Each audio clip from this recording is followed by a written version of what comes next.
reading your emails and doing anything further with them.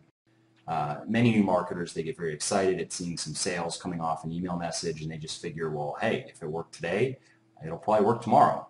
And so they send, another email the next day, and then they send an email the next day, and then they do it the next day.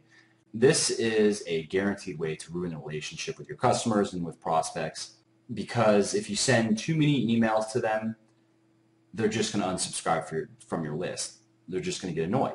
And there's no set rule on how often you should be emailing, but I mean, any more than 3 emails per week to customers or prospects is kind of just asking for people to unsubscribe from your list. So don't flood your list. I mean, we're going to talk a little bit more about how often you should be sending, what kind of things you should be sending, but you don't want to have the mentality of, hey, I have these identities, I have these people, and all I have to do is just pound them, and eventually, enough of them will buy, or people will continue to buy. That's the wrong mentality to have.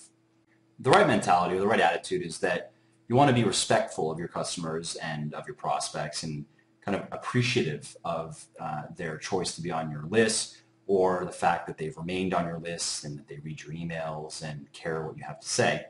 A list of happy customers, or a list of prospects that feel that they're getting value from being on your list and that are willing to open your emails and read them, that's really worth a lot to your business. So let's move on to the second mistake, which is buying lists to email to. Now, the reason you really just shouldn't even bother with buying email lists is they're just usually a waste of money, and almost always a waste of money. People do not like to be emailed by companies that they don't know or care about, and spamming millions of addresses with advertising is just unlikely to produce much return. And it actually can be a violation of the law in certain cases, and you don't want the FTC calling you about it. Now, there are people out there are companies out there that build, genuine opt-in lists, meaning that people actually ask to be on those lists and receive information about certain types of products or services, and those companies will mail those lists for you for a fee, and that's known as renting a list, not buying a list.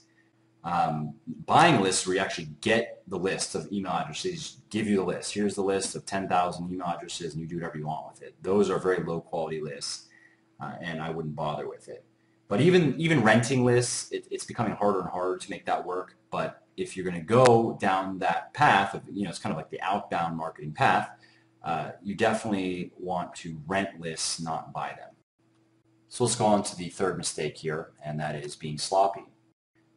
The biggest mistakes happen when people are in a rush and the email is supposed to go out yesterday, and now they just have to bang it out. And this usually leads to poor email design,